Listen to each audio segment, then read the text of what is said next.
जय हिंद दोस्तों, focus study with अभी पे आपका बहुत बहुत स्वागत है।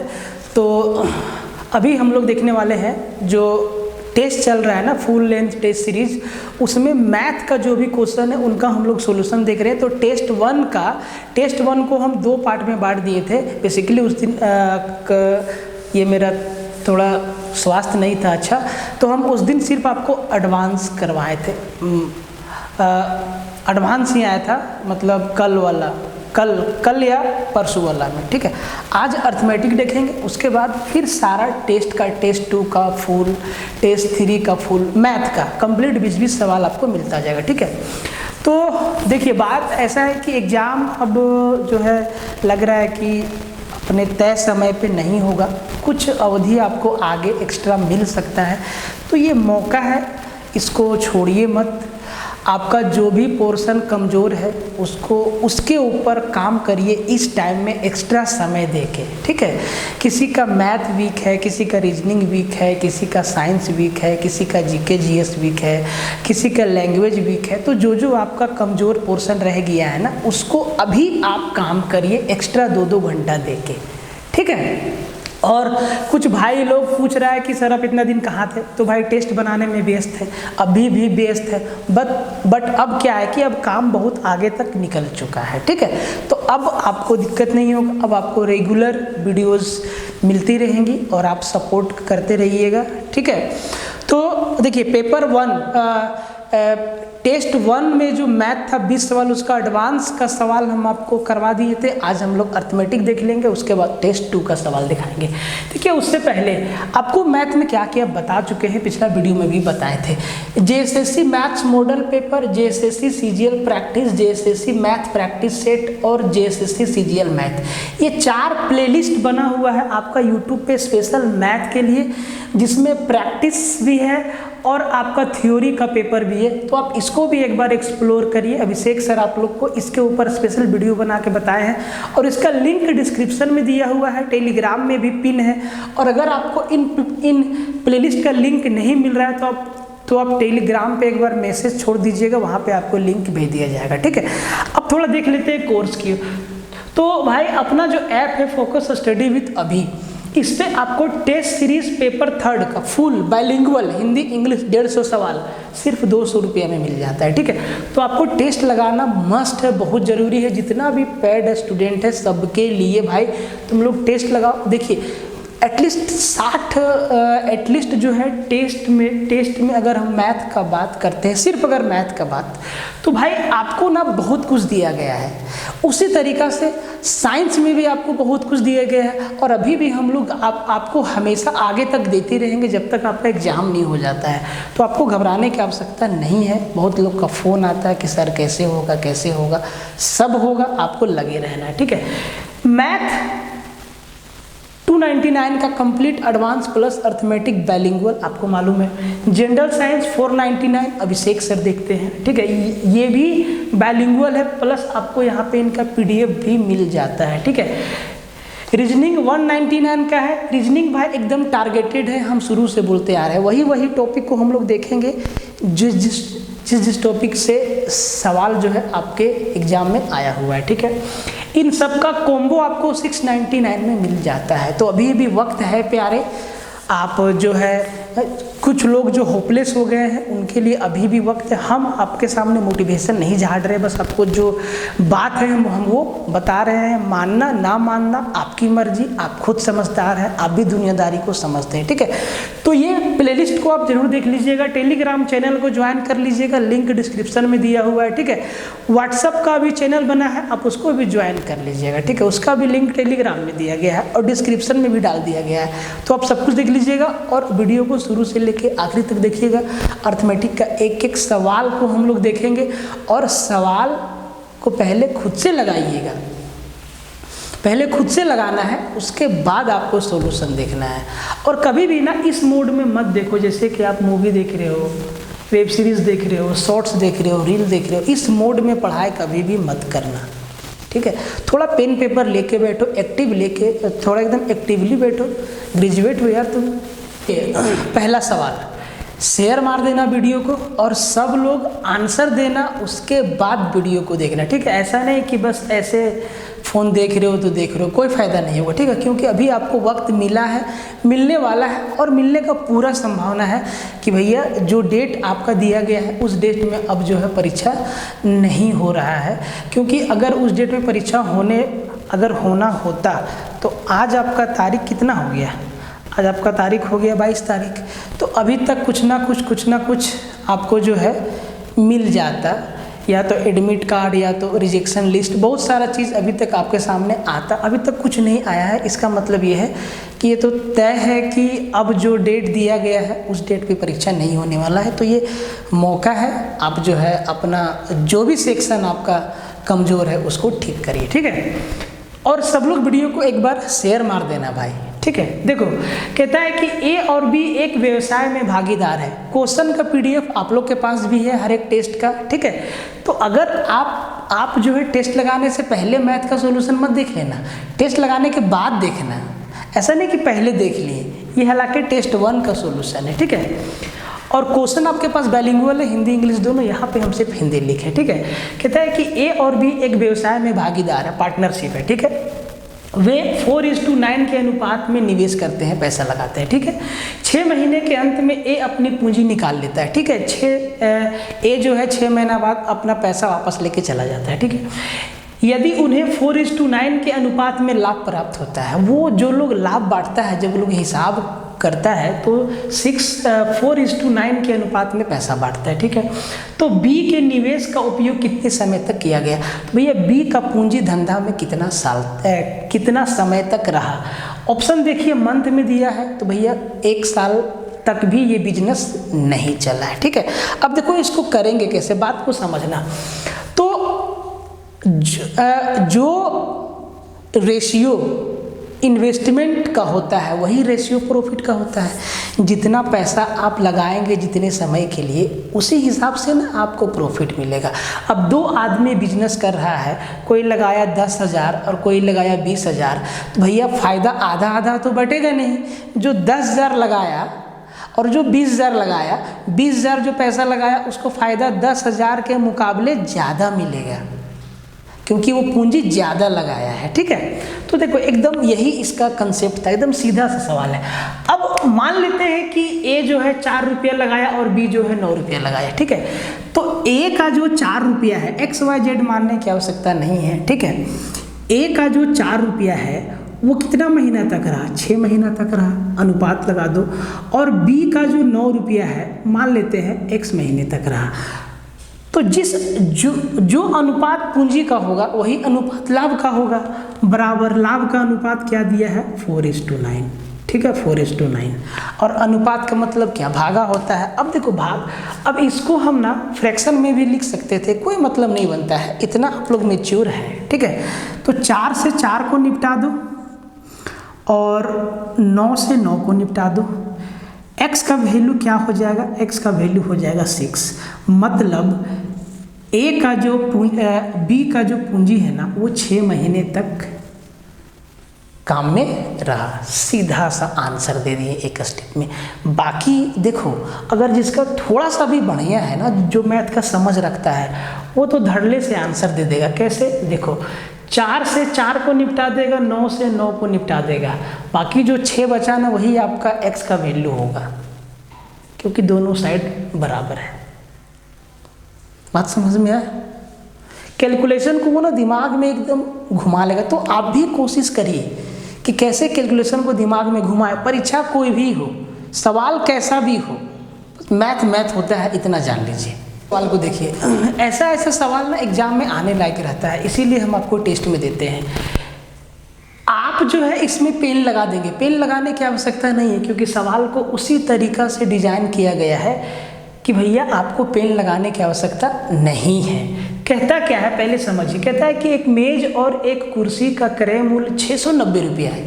एक मेज और एक कुर्सी का जो टोटल क्रय मूल्य है, कॉस्ट प्राइस है, वो 690 रुपया है, ठीक है। एक मेज है और एक कुर्सी है, 690 रुपया है। एकदम आसान सवाल है।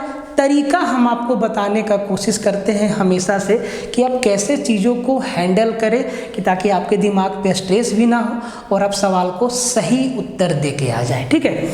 तो मेज और कुर्सी का क्रय मूल्य 690 रुपया, ठीक। यदि मेज की कीमत कुर्सी से 30% अधिक है, मेज की कीमत कुर्सी से 30% अधिक है। अगर कुर्सी 100 रुपया का है तो मेज 130 रुपया का है। यही सवाल है और यही से आपका आंसर निकलेगा। ठीक है, तो मेज और कुर्सी का क्रय मूल्य ज्ञात करिए। 4 ऑप्शन है, तो पहले मेज है फिर कुर्सी है, मतलब पहले मेज है फिर कुर्सी है। ठीक है, तो मेज और कुर्सी का क्रय मूल्य दिया हुआ है x, और x का 130% आपको नहीं मानना है। देखिए एक बात बताइए, कुर्सी से मेज का दाम ज़्यादा है, तो भाई मेरे कुर्सी से मेज का दाम ज़्यादा है, ये 300 है, ये 390 है, ये 390 है, ये 360 है। एक ऑप्शन तो कट गया। देखो कुर्सी का दाम, कुर्सी से मेज का प्राइस ज़्यादा होगा, तो पहले मेज है फिर कुर्सी है।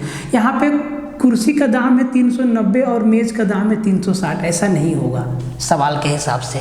कुर्सी का दाम कम रहेगा और मेज का दाम ज़्यादा रहेगा। ठीक है, यहाँ 210 है, 580 है, 255 है, 400 है। ठीक है, अब ये 3 ऑप्शन बचा। समझना बात को, देखो समझाने में वक्त लग सकता है, एक बार आप समझ गए तो यकीन मानिए आप जो है, आपका दिमाग इस लेवल पे काम करने लगेगा कि आप बहुत जल्दी आंसर दे देंगे। ठीक है, अब देखो मेज का कीमत जो है कुर्सी से 30% ज़्यादा है, तो हम समझदारी से हम जो है कुर्सी के कीमत में अगर उसी का 30% जोड़ देंगे तो मेज का कीमत नहीं निकल जाएगा, तो हम वही ढूंढेंगे।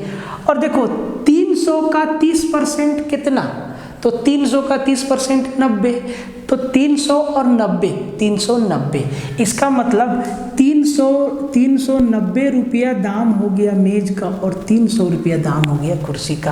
पहला ऑप्शन सेटिस्फाई कर गया। ठीक, अब यहाँ देखो सी और डी क्यों नहीं होगा, देख लो।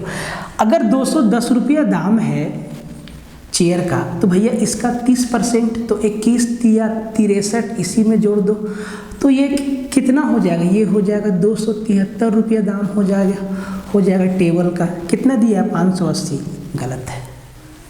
अगर 255 रुपया दाम है चेयर का, कुर्सी का, तो इससे 30% ज़्यादा टेबल का दाम होगा, मेज का दाम होगा। ठीक है, तो भाई ये तो 30% से बहुत ज़्यादा है, 400 नहीं भैया, ये 255 है, ये 400 है, तो ये तो 30% से बहुत ज़्यादा है, तो ये भी नहीं होगा। सॉल्व नहीं करना है आपको, हम समझा रहे हैं मेरे भाई कि किस तरीक़े से देखना है। अब आप ये मत समझना कि सर ये सवाल बहुत आसान है। हाँ, सवाल बहुत आसान है, मुश्किल नहीं है, हम आपको भाषण नहीं दे रहे, तरीका बता रहे हैं। अब बहुत लोग बोलेंगे सर कुर्सी का दाम x, तो मेज का दाम x का 130%, और इन दोनों को जोड़ देंगे तो 690 रुपया। यही ना सवाल दिया हुआ है भाई, यही तो सवाल है। तो इतना काम करने की आवश्यकता आपको नहीं है, क्योंकि इसमें अलग अलग प्राइस दे रखा है, बस हमें परसेंटेज से खेल जाना है। ठीक है, इस सवाल को देखिए, सिर्फ जोड़ना है, सवाल को पढ़ के सिर्फ आपको जोड़ना है। देखिए कैसे जोड़ना है, समझिएगा ध्यान से। कहता है कि श्री सिन्हा अपने 5 बेटों और 1 बेटी और अपनी पत्नी के बीच एक निश्चित राशि इस प्रकार वितरित करते हैं। किस तरीका से बांटते हैं, तरीका दिया हुआ है। प्रत्येक बेटे को, देखो प्रत्येक बेटे को उसकी बेटी की तुलना में दोगुनी राशि मिलती है। बेटा को बेटी की तुलना में डबल पैसा देता है। ठीक है, अगर बेटी को 100 रुपया देगा ना, तो बेटा को 200 रुपया देगा, सबको 200 रुपया देगा, 5 बेटा है। ठीक, और पत्नी को प्रत्येक बेटे की तुलना में 2 गुनी राशि मिलता है। बेटा को 200 तो पत्नी को 400 रुपया मिलता है। यदि प्रत्येक पुत्र को 15,000 मिला तो कुल राशि थी। कितना पैसा बांटा गया, आसान नहीं है भाई। देखो ऐसा नहीं कि आसान सवाल पे हम भाषण मार रहे हैं, सवाल आसान और मुश्किल नहीं होता है। आप सवाल समझ गए, सवाल के लैंग्वेज समझ गए, आसान हो मुश्किल हो ये सब खत्म हो जाता है वहीं पे। ठीक है, देखो प्रत्येक लड़का को मिला 15,000 रुपया। कै गो बेटा था इसका, 5 बेटा। अगर एक बेटा को 15,000 मिला तो 5 बेटा को कितना, 15 × 5 = 75,000। 75,000 मिला बेटा को, ठीक है, पांचों को, ठीक है। कहता है कि प्रत्येक बेटा को उसकी बेटी की तुलना में दोगुनी राशि मिली है। अगर बेटा को 15,000 मिला प्रत्येक बेटा को, तो बेटिया को कितना मिला होगा? 7,500।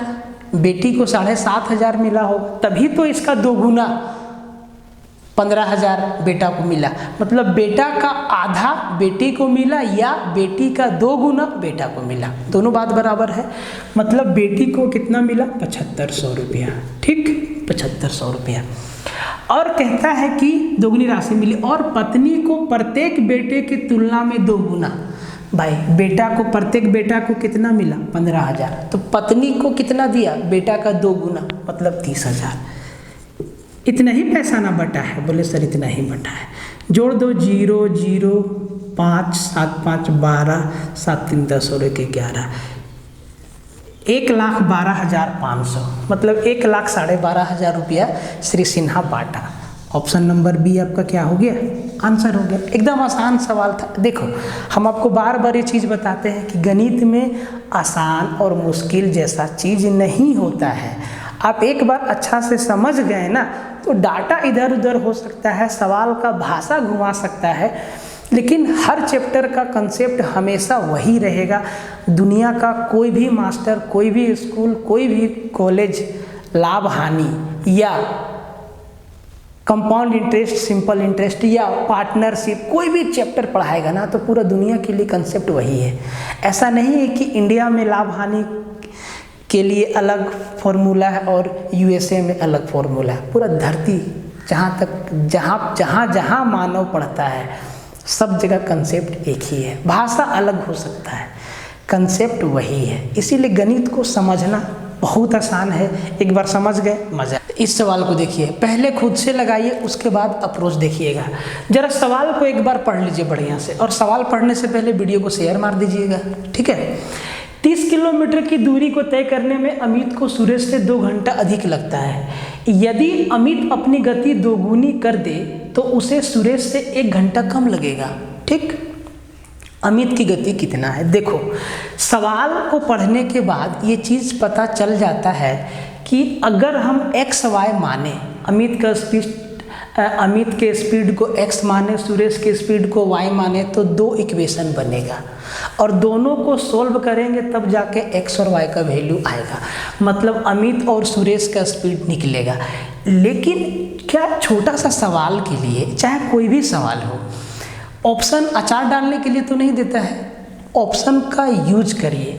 पूछा है अमित की गति, भाई इन चारों में से कोई एक होगा अमित का गति, चारों में से कोई एक हम अमित के इसके का स्पीड को लेंगे और जो क्वेश्चन में इक्वेशन दिया है इसको सेटिस्फाई करवाने का कोशिश करेंगे, ठीक है। जैसे कि 30 किलोमीटर दूरी तय करना है अमित और सुरेश दोनों को, ठीक है।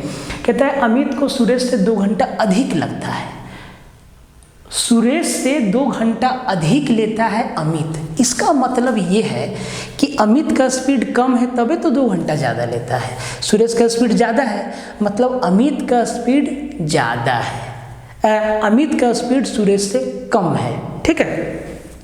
अब देखो यहाँ पे 4 ऑप्शन आपके सामने दिख रहा है, 5.5 kilometre per our, 6.5 kilometre per our, 5 kilometre per our और 6 किलोमीटर पर आवर, ठीक है। एग्जामिनर कितना बढ़िया इसका ऑप्शन सेट किया है। अब आपका फंडामेंटल राइट ये बनता है, मौलिक अधिकार ये बनता है कि आप पहले पॉइंट वाला ऑप्शन को छोड़ दो, ठीक है, और जो इंटीजर में है उसको चेक करो।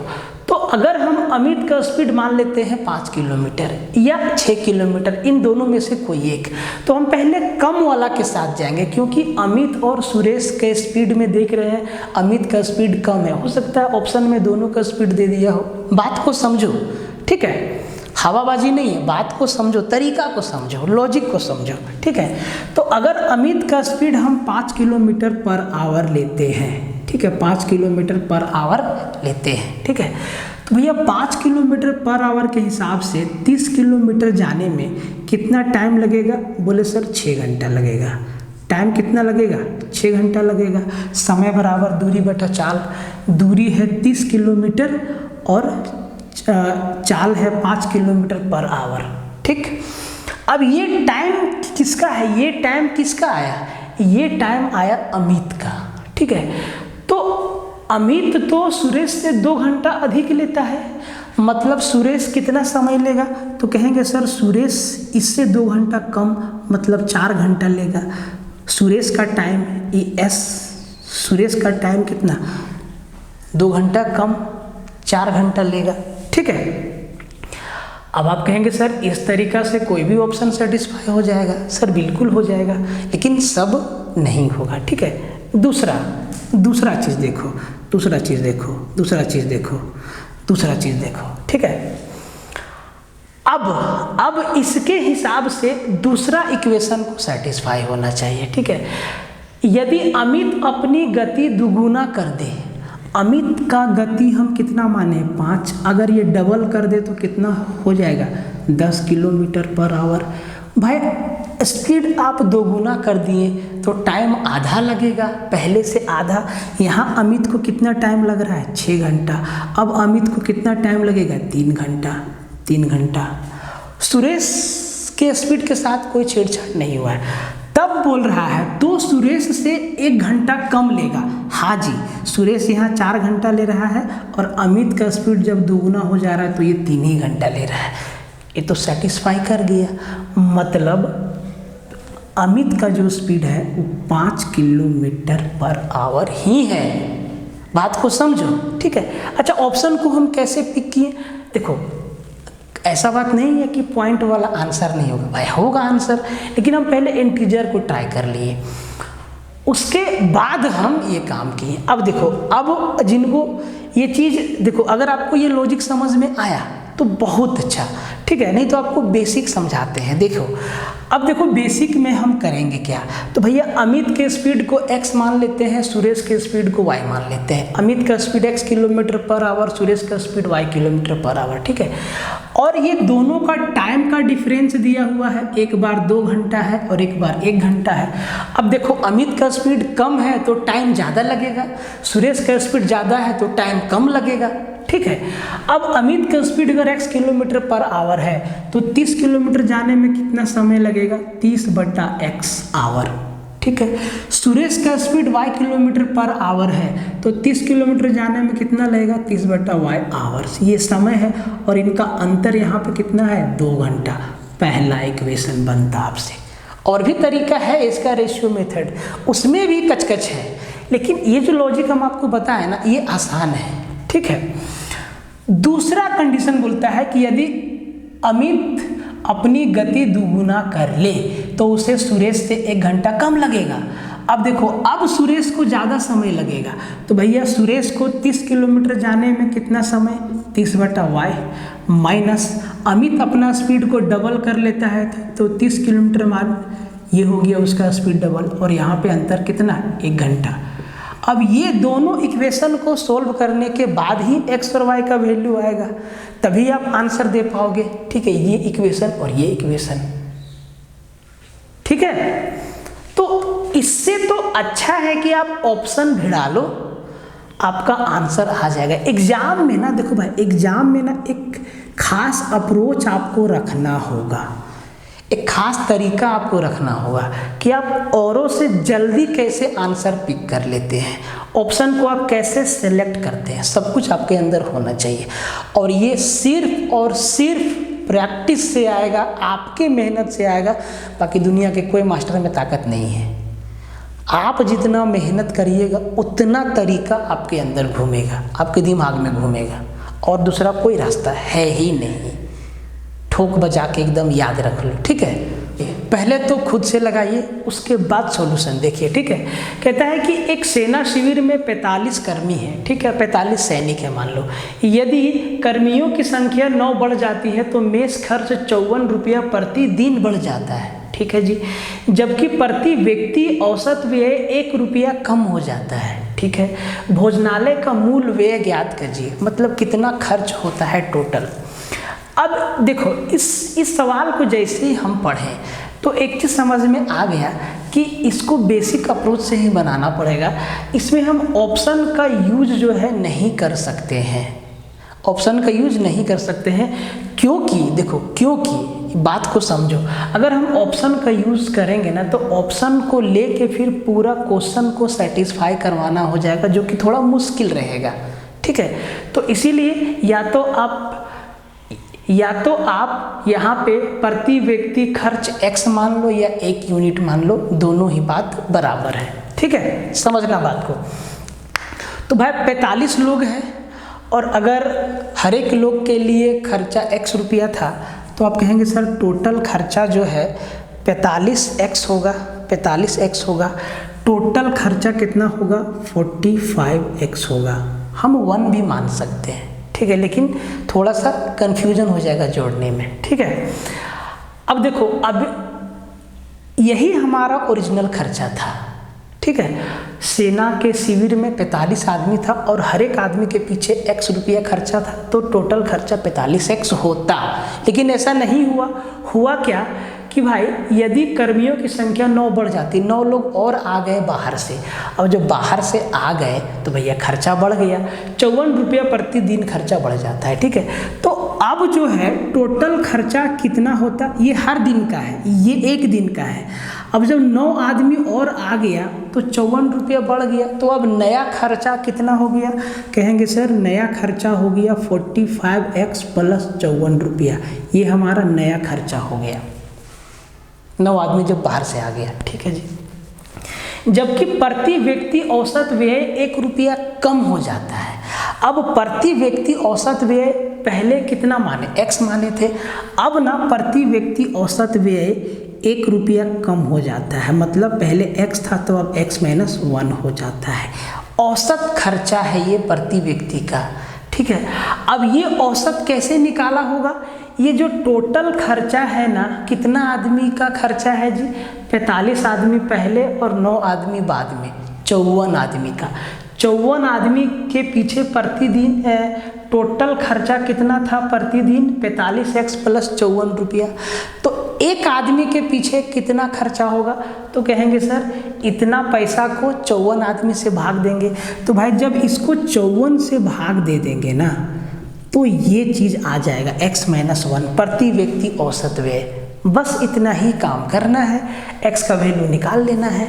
निकाल लो भाई, इसको 54 से मल्टीप्लाई कर दो, तो देखो इसको इस 54 को हम इधर ले आते हैं, ठीक है। इस 54 को हम इधर इसमें मल्टीप्लाई कर देते हैं। अब देखो इधर भी 54 है, इधर भी 54x है, तो 54x में 45x गया तो आपका बचा 9x, ठीक है। और यहाँ भी माइनस 54x उधर जाएगा, प्लस 54 108, और 108 को 9 से भागा देंगे तो कितना 12, x का वैल्यू कितना आया 12 आया।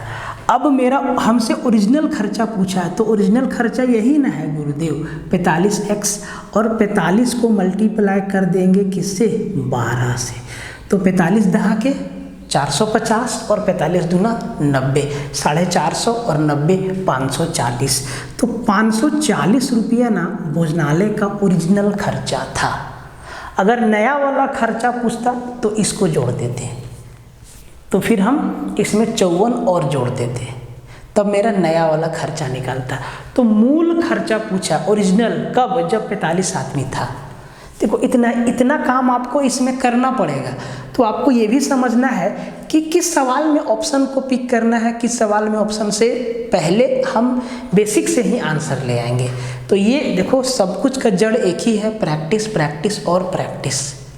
सवाल को देखिए, इस सवाल का ऑपरेशन कर देते हैं पूरा, क्योंकि बहुत फेमस सवाल है और बहुत एग्जाम में आया हुआ है, ठीक है। हालांकि ये सवाल आपको रेशियो प्रोपोर्शन में देखने को मिलेगा, ठीक है, या नंबर सिस्टम में भी कहीं भी आपको देखने को मिल सकता है, ठीक है। कहता है कि 351 सोने के सिक्के जिन्हें अभय, विशाल और किशोर के बीच 2:3:4 के अनुपात में बांटा जाना था, लेकिन गलती से इसे 1/2:1/3:1/4 के अनुपात में विभाजित किया गया। इस अनुपात में बांटना था, बाय मिस्टेक इस रेशियो में बांट दिया गया, ठीक है। तो भैया बांटना था इस अनुपात में, बांट दिए इस अनुपात में, तो किसी को कम ज़्यादा मिलना एकदम तय है। तो वही चीज़ सवाल में पूछा है कि इस गलती के कारण अभय को अतिरिक्त या कमी वाले सोनों के सिक्कों की संख्या ज्ञात करिए। मतलब अभय को अगर ज़्यादा मिला तो कितना ज़्यादा मिला, या कम मिला तो कितना कम मिला, या तीनों में से किसी एक के बारे में पूछ देता है। डिटेल में समझ लो, एकदम आसान है, कुछ है नहीं। देखो अगर हम पहले बांटते तो हम 2:3:4 के रेशियो में बांट देते। मतलब अभय को 2 देते, विशाल को 3 देते और किशोर को 4 देते। इन तीनों का रेशियो यही रहता। तो अगर हम इस अनुपात में बांटते हैं तो देखो A4 अभय लिखे, V4 विशाल लिखे और K4 किशोर लिखे। ठीक है, तो 2:3:4 के अनुपात में बांट देते हैं। मतलब 4 और 3 7 और 2 9, 9 का वैल्यू 351 हो जाता। तो 9 का वैल्यू 351, तो 1 का वैल्यू, तो भैया 9 से इसको भागा देंगे, 5 3 8 और 1 9, 9 से तो कट जाएगा। यूनिट इसका डिजिट का सम 9 से भागा जा रहा है तो 9 से कट जाएगा। तो 9 तिहाई 27, 5 3 8, 1 9 9 81, 39। 1 का वैल्यू कितना? 39। अगर 1 का वैल्यू 39 है तो 2 का वैल्यू कितना? 39 दूना 78। ठीक है, अगर 1 का वैल्यू 39 है तो 3 का वैल्यू कितना? तो 39 तिया, तो 40 तिया 120 में 3 कम 117। ठीक है, और 39 चौके, तो 40 चौके 4 चौके 16, 160 में 4 कम 156।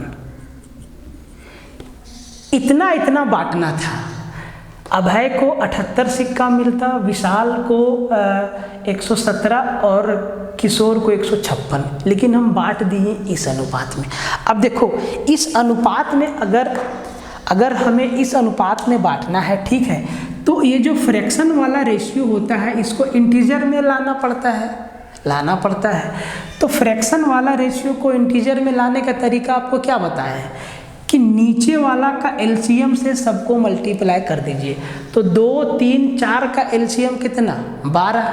12 से सबको मल्टीप्लाई कर दीजिए। तो 1/2 को 12 से मल्टीप्लाई करेंगे, 1/2 को 12 से मल्टीप्लाई करेंगे तो 6 आएगा, 1/3 को 12 से मल्टीप्लाई करेंगे तो 4 आएगा, और 1/4 को 12 से मल्टीप्लाई करेंगे तो कितना आएगा? 3 आएगा। ठीक है, अब इस अनुपात में बांटना है। ठीक है, 6 4 10 और 3 13। क्या ये नंबर 13 से भागा जाएगा? जरूर जाएगा, 13 से भागा। अगर आपको नहीं समझ में आ रहा है तो आप ऐसे भागा दे के देख लो। हालांकि ये तरीका आप मत अपनाना। ठीक है, 6 4 10 और 3 13, सही है ना? 2 3 4 का एलसीएम 12, 1/2 6, 1/3 4 और 1/4 3। ठीक है, तो इसको 13 से भाग देंगे, 13 दूना 26, कितना बचेगा?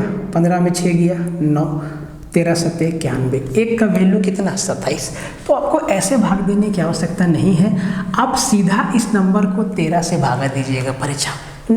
लेकिन देखो हम इंसान हैं, एकदम एग्जाम में ये चीज़ एकदम ऐसे वाला कलम चलिए जाना है, चाहे कुछ भी कर ले, वहाँ पे एकदम कलम चल जाता है, किसी से भी हो, लेकिन कोशिश करना है कि ये चीज़ ना करें। ठीक है, तो भैया ये 13 से 27 बार में कट जाता है। ठीक है, तो 1 का वैल्यू 27, तो 6 का वैल्यू 27 छक्के 27। अब देखो टेबल भी आपको याद नहीं रहता है।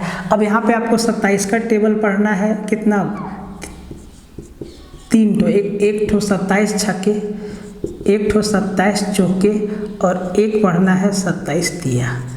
तो अब टेबल भी याद नहीं है, सवाल में तो कुछ नहीं, सवाल तो खत्म हो गया। अब आपको टेबल भी याद नहीं, तो यहाँ भी फंसेंगे। तो भैया ये जो हम लोग सेशन कर रहे हैं ना सॉल्यूशन वाला, इसका उद्देश्य यही है कि एग्जाम का स्मार्ट अप्रोच क्या होगा। तो आप स्मार्ट अप्रोच तभी लगा पाएंगे जब आप छोटा छोटा कैलकुलेशन को स्किप कर देंगे, माइंड में ही कर लेंगे। ठीक है, तो देखो 27 छक्के, अब देखो 27 छक्के आपको नहीं मालूम है। ठीक है, 25 छक्के 150, 2 और 6 दूना 12, 150 और 12 162। 25 से नहीं गए, 30 से जाओ, 6 तिया 18 180। देखो हमें गुना करना था 27 को 6 बार, हम कर दिए 30 को 6 बार, समझना। ठीक है, तो हम 3 बार गुना ज़्यादा किए हैं। तो 6×18 हमको घटाना पड़ेगा, तो 180 में 18 गया तो 162, हर हाल में क्या है 162। टेबल याद नहीं है तो अब 27 चौके नहीं मालूम है, 25 चौके 100 होता है और 4 दूना 8 होता है 108, ठीक है।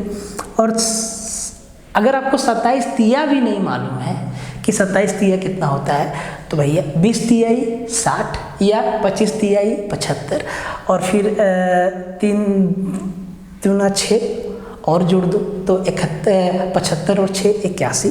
देखो किसी भी तरीक़ा से आप करिए, लेकिन कैलकुलेशन को अवॉइड करिए, ठीक है। तो जो अब जब हम इस अनुपात में बांटे ना, तब अभय को मिल गया 162 सिक्का, विशाल को मिल गया 108 सिक्का और किशोर को मिला 81 सिक्का, ठीक है। अब आपसे इस सवाल में पूछा है कि अभय को अतिरिक्त, भाई अभय को अतिरिक्त या कमी दोनों चीज़ दिया है, लेकिन अभय को एक्स्ट्रा सिक्का मिला है। पहले 78 मिला, अब 162 मिला, यही ना मिला, ज़्यादा मिल गया। विशाल को पहले 117 मिला, अब 108 मिला, विशाल को कम मिला। किशोर को पहले 156 मिल रहा था, अब मात्र 81 मिला। तो अब यहाँ से कुछ भी पूछ सकता था। तो देखिए इस सवाल में हम आपको क्या समझाने का कोशिश किए कि आप कहाँ कहाँ कैलकुलेशन में फंसते, आप कहाँ कहाँ पेन लगाते। तो भैया इतना काम और ये भागा वाला काम तो आपको एटलीस्ट भरभली करना पड़ेगा, तभी तो आप आगे जा सकेंगे। ये 2 सवाल को देखिए, पहले आप खुद लगाइए, आंसर कमेंट में डालिए, फिर सॉल्यूशन देखिएगा। देखिए ऐसे करने से आपका क्या होगा, एक तो आप एक बार टेस्ट में लगा लिए और जब आप पूरा सॉल्यूशन देखेंगे ना, तो बहुत सारा कंसेप्ट जो आप भूल गए होंगे या आप टेस्ट देते वक्त नहीं समझ पा रहे होंगे, वो आप अभी समझ जाएंगे। और जब अभी समझ जाएंगे तो भूलने का तो कोई चांस ही नहीं, क्योंकि एक ही चीज़ को हम लोग 2 बार प्रैक्टिस करवा रहे हैं आपसे। बात को समझिएगा, लॉजिक समझिएगा, ठीक है। कहता है कि ताज़े फलों में पानी की मात्रा और सूखे फलों में पानी की मात्रा का अनुपात 7:2 है, ठीक। ताज़ा फल में पानी और सूखा फल में पानी का मात्रा का अनुपात 7:2 है। ताज़ा फल में अगर पानी 7 है तो सूखा में पानी 2 है, ठीक है। यदि 400 kg सूखे फल में 50 kg पानी है, बात को समझिएगा, अगर 400 kg सूखा फल है तो उसमें 50 kg पानी है, तो जब वे ताजे थे तो उन्हीं फलों का वजन ज्ञात करिए। कंफ्यूज नहीं होना है, समझिए, एकदम आसान सवाल है, ठीक है। देखो तो सबसे पहले अगर फल सूखा हुआ है तो उसमें पानी का अनुपात, और जब फल ताज़ा है तब उसमें पानी का अनुपात 7:2 आपका दे दिया है। जब फल ताज़ा है तब पानी 7 है, जब फल सूखा है तब पानी 2 है, ठीक है। अब यहाँ पे एक इक्वेशन दिया है कि अगर 400 kg सूखा फल है ना, तो उसमें 50 किलो पानी है। ए भाई 50 किलो पानी है सूखा फल में, 400 kg सूखा फल में 50 किलो पानी है। अगर 400 kg सूखा फल में 50 kg पानी है, इसका मतलब सूखा फल में पानी का अनुपात कितना 2 है। तो आप समझ गए कि इसी 2 का वैल्यू जो है 50 kg है। तो अगर 2 का वैल्यू 50 kg है तो 1 का वैल्यू कितना है सर, 25 kg है। और हमें जब फल ताज़ा था ना, जब वो फल ताज़ा था तब उनका अनुपात, तो भैया तब उसमें पानी कितना था, 7 था। अगर 1 का वैल्यू 25 है तो 7 का वैल्यू 25 सत्ते 175 kg। 175 kg आपका क्या हो जाएगा, आंसर हो जाएगा, एकदम सीधा, ठीक है। अब ये सवाल देखिए, टाइम इन वर्क, बहुत आसान सवाल है, इसका ऑप्शन भी हम नहीं दिए हैं। और ऐसा कितना सवाल आपको प्रैक्टिस करवाए हैं, चाहे कोर्स में हो चाहे यूट्यूब पे हो, बहुत प्रैक्टिस करवाए हैं आपको ऐसा सवाल। तो देखते ही आंसर ठोक देना है। वसंत एक काम को 24 दिन में कर सकता है, ठीक है। वह अकेले 4 दिन तक काम करता है और उसकी दोस्त ऋतु अकेले ही शेष काम को 25 दिन में पूरा करती है। दोनों मिलकर काम को कितना दिन में करेगा। मेरे भाई एक बात बताओ कि अगर ये 24 दिन में कोई काम को कर सकता है, मतलब हर दिन एक काम करेगा, तो मान लो कि भैया आप इसको 2-3 तरीका से बना सकते हो। मान लो कि टोटल काम 24 है, ठीक है। वसंत जो है 24 दिन में 24 काम को करता है, तो हर दिन एक काम करेगा और ये 4 दिन तक काम किया तो 4 काम हो गया, कितना काम बचा, 20 काम बचा। अब इस 20 काम को ना 20 काम को ऋतु जो है 25 दिन में करती है। तो हर दिन कितना काम, तो 20/25 मतलब 4/5 काम करती है हर दिन। 4/5 काम करती है हर दिन। तो मेरे भाई 4/5 काम करती है हर दिन, ठीक है। ये ऋतु का क्षमता है और बसंत का क्षमता 1 है। तो दोनों मिल के हर दिन कितना काम करेगा, 1 + 4/5 मतलब 9/5 काम होगा हर दिन। अब 9/5 काम होगा हर दिन, और अगर ये दोनों मिल के इस 24 काम को करेंगे तो कितना समय लगेगा, तो आप कहेंगे सर 24/9/5, तो 5 इधर गुना हो जाएगा, ठीक है। तो 24 × 120, या इसको 3 से काट लो, 3 × 3 = 9, 3 × 8 = 24, 8 × 25 = 40/3 मतलब 13 सही 1/3 दिन। 13 सही 1/3 दिन में ये दोनों मिल के काम को ख़त्म कर देंगे। तो सब एकदम आसान सवाल था, कुछ भी नहीं था इसमें, मुश्किल तो था ही नहीं, ठीक है। तो सवाल देखिए, आखिरी के 2 सवाल है। एक सवाल आपका सिंपल इंटरेस्ट से है, वो सिंपल है, आप लोग उसको बनाए होंगे, ठीक है। देखिए ये जो सवाल है ना, बहुत आसान सवाल है, और इस सवाल में आपको हम एक दुनिया का बहुत बड़ा सच्चाई बताएंगे, या आप कहिए कि मास्टर लोग जो भाषण मारता है ना कि बड़ा बड़ा परसेंटेज का, फ्रैक्शन का, कि इसका वैल्यू इतना होता है, तो भाई वो सब उनका रटाया होता है। एग्जाम में डाटा एग्जामिनर के हिसाब से एग्जामिनर सेट करता है और आपको उसके हिसाब से खेलना होता है। तो वहाँ पे तो भैया कोई भी बैठेगा तो उसको कैलकुलेशन करना होगा। जैसे कि इस सवाल में देखिए, एकदम आसान सा सवाल है। एक मकड़ी 1 घंटे में खंबे की 62.5% ऊंचाई पर चढ़ गया और अगले घंटे उसने शेष ऊंचाई का 12.5% कवर किया। यदि खंबे की ऊंचाई 192 मीटर है तो दूसरे घंटे में चढ़ी गई दूरी ज्ञात करिए। अब हम आपको बोलेंगे कि क्या आपको नहीं मालूम है 62.5% का वैल्यू 5/8 होता है? अरे नहीं मालूम है, हमको याद है, आपको कैसे मालूम होगा? आप रटेंगे, ऐसा डाटा सेट, ऐसा डाटा पे सवाल बनाएंगे तब ना मालूम होगा भाई। एकदम सिंपल सा बात है, नेचुरल सा बात है, नहीं मालूम है। अब हमको मालूम है तो हम यहाँ पे भाषण मार रहे हैं बड़ा बड़ा फ्रैक्शन का कि भैया परसेंटेज में इसका वैल्यू क्या होगा, 62.5% का वैल्यू। अरे 62.5% का वैल्यू फ्रैक्शन में नहीं निकालना आता है तो निकाल लेंगे, इसमें भाषण मारने का क्या ज़रूरत है, ठीक है। तो ये जो ऐसा डाटा सेट करके बहुत सारा टीचर लोग जो सवाल बनाता है ना, ऐसा ये तो खैर फिर भी आसान है, चाहे वो मुश्किल, चाहे वो फ्रैक्शन वाला डाटा होगा, आप उस चीज़ से भली भांति परिचित हैं, ठीक है, कि हम किसकी, मेरा इशारा कहाँ है, क्योंकि वहाँ पे ना आप डीमोटिवेट हो जाते हैं। आपको लगता है अरे अगर ऐसा सवाल पूछ देगा तो हमसे नहीं बनेगा। भाई ऐसा बात नहीं है, अपने आप को डीमोटिवेट कभी मत करो, ठीक है। जो भी बड़ा बड़ा परसेंटेज का फ्रैक्शन डाला है ना, उसका रटाया है।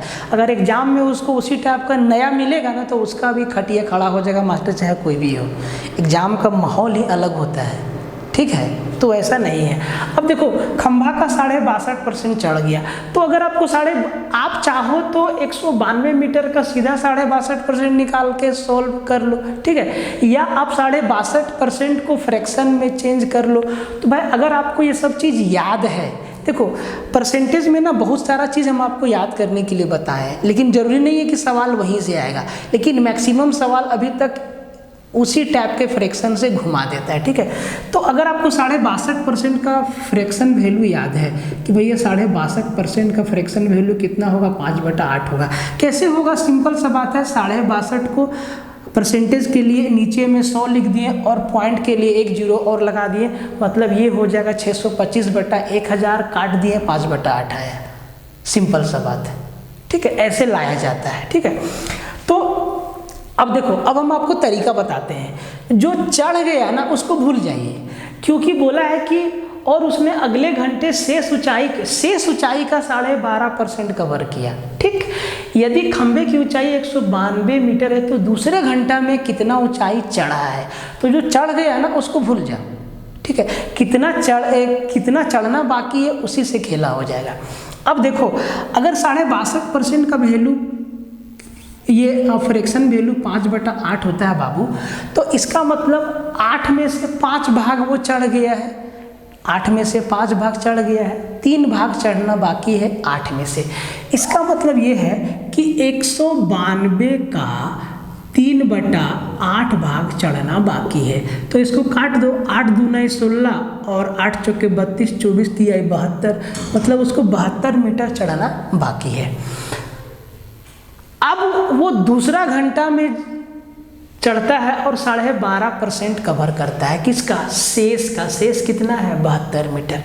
अब फिर से समस्या 12.5% का फ्रैक्शन वैल्यू। तो मास्टर लोग कहेगा अरे साढ़े क्या आपको नहीं मालूम है, 12.5% का फ्रैक्शन वैल्यू जो है 1/8 होता है। अबे नहीं मालूम है, तब कमज़ोर है मेरा मैथ, तो हम क्या करें, सिखाओ हमको, फेंकने से थोड़ी ना होता है। तो हम आपको अभी हम क्या बताएं, 12.5 मतलब हम इसको लिख देंगे 125 बटा परसेंटेज के लिए 2 जीरो और पॉइंट के लिए 1 जीरो है, ठीक है।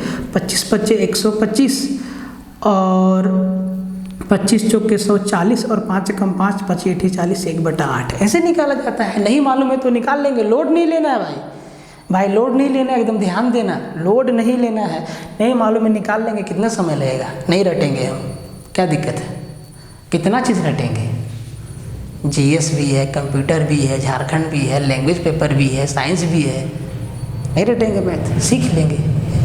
ये चीज़ एकदम ना, बात हम आपको एकदम ना सही बोले, ठीक है। 2-4 को है जो लोग ऐसे पढ़ा रहा है कि एकदम लग रहा है कि भगवाने हैं, मैथ का इजाद वही लोग कर दिया है और उनसे पहले मैथ था ही नहीं, जबकि ऐसा बात नहीं है। आप जब गौर से मिला जुला के देख, सब वही चीज़ पढ़ा रहा है।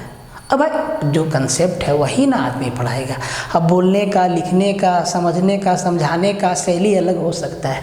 अब a+b का होल स्क्वायर दुनिया का कोई भी मास्टर पढ़ाएगा तो बोलेगा a² + b² + 2ab, या वो अलग तरीका से कि सर x² + y² + 2xy, किसी भी तरीका से बोलेगा, कंसेप्ट तो वही रहेगा, ठीक है।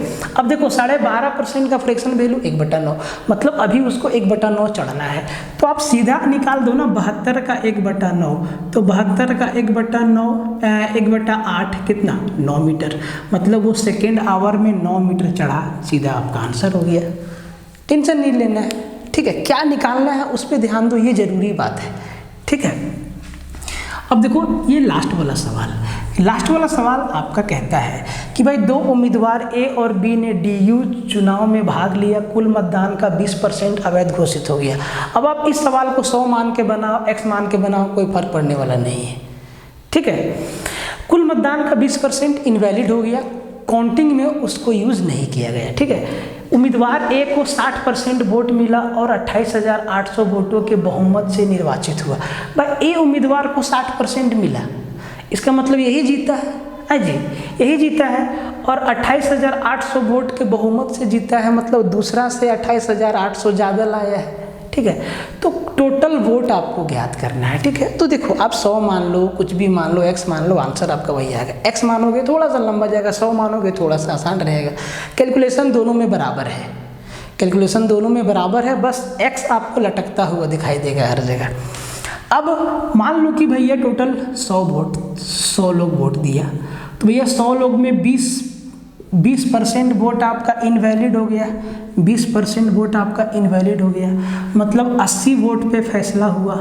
अब 80 वोट में से 2 आदमी है ए और बी।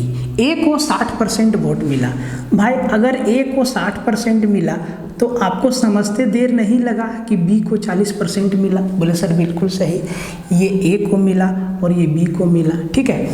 ए जो है 28,800 वोट का लीड लिया। भाई ये लीड काहे लिया, देखो बी को मिला 40%, ए को मिला 60%।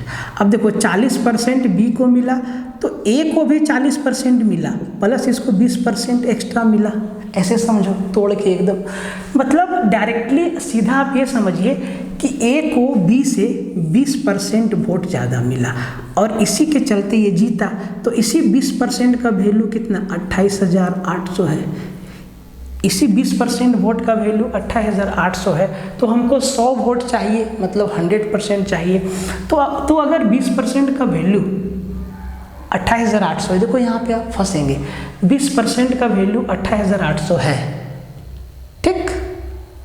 तो मेरे भाई 100% का वैल्यू कितना होगा सर? तो आप कहेंगे सर इसको 5 का मल्टीप्लाई लगा देंगे तो 100 पे पहुंच जाएगा। तो भैया इधर भी आप 5 का मल्टीप्लाई लगा दीजिएगा तो आप 100% पे पहुंच जाइएगा। ये कौन सा 100% होगा? ये वैलिड वोट होगा, ये ना वैलिड वोट होगा जिसका गिनती हुआ है। और जो 28,800 को 5 से मल्टीप्लाई करने के बाद जो वोट आएगा ना वो 80 के बराबर है, वो 80 के बराबर है। हमें 100 का निकालना है। तो इसका सही आंसर आप हमको जरा कमेंट में बता दीजिएगा। तो ठीक है, कमेंट में बता दीजिएगा कि इसका सही आंसर क्या होगा। सब कुछ आपको बता दिया, ठीक है। तो ये था आपका टेस्ट 1 का कंप्लीट सॉल्यूशन हो गया। 2 पार्ट में हुआ बट हो गया। टेस्ट 2 आपका 1 पार्ट में आएगा, ठीक है। और जो कैलकुलेशन वाला सवाल होगा ना उस पर हम लोग चर्चा नहीं करेंगे। सबसे पहले एडवांस देखेंगे, उसके बाद अर्थमेटिक के बढ़िया सवाल देख लेंगे। जो आसान है वो सब बनाता है, ठीक है। और आप लोग टेस्ट पे ध्यान दीजिए, थोड़ा कोर्स को शेयर मार दीजिए, टेस्ट को शेयर मार दीजिए। जितना भी स्टूडेंट टेस्ट लिया है हर एक को कम से कम एक जन को टेस्ट दिलवाना है भाई। कम से कम एक जन को टेस्ट खरीदवाओ, एक लोग को टेस्ट दिलवाओ, ठीक है। इतना तो आपको करना ही होगा। जितना लोग टेस्ट अभी तक परचेज़ किया है, अगर आप लोग एक और जन को परचेज़ करवा देगा ना तो हम लोग के पास थोड़ा संसाधन आ जाएगा। और संसाधन के कमी के चलते दिक्कत तो होता ही है, ऐसा बात नहीं दिक्कत नहीं होता है। फिर भी कोई बात नहीं, आपका बहुत सपोर्ट मिल रहा है, बहुत प्यार मिल रहा है, उम्मीद से बढ़ के मिल रहा है, ठीक है। तो मिलते हैं दूसरा नंबर टेस्ट में। और रीजनिंग वाला भाई लोग टेंशन मत लेना, ठीक है। आपका रीजनिंग खत्म, ऑलमोस्ट खत्म हो गया है, थोड़ा सा बचा है वो भी खत्म हो जाएगा, ठीक है। तो आप लोग टेंशन बिल्कुल मत लीजिएगा। मिलते हैं अगले वीडियो में, तब तक के लिए जय हिंद रहेगा, ठीक है। और इस सेशन को शेयर वेयर मार देना, कमेंट में सारा सवाल का आंसर देना, ठीक है। और जो लोग चैनल पे नए हो थोड़ा चैनल को सपोर्ट दो, बढ़ाओ, उसको सब्सक्राइब कर लो, ठीक है।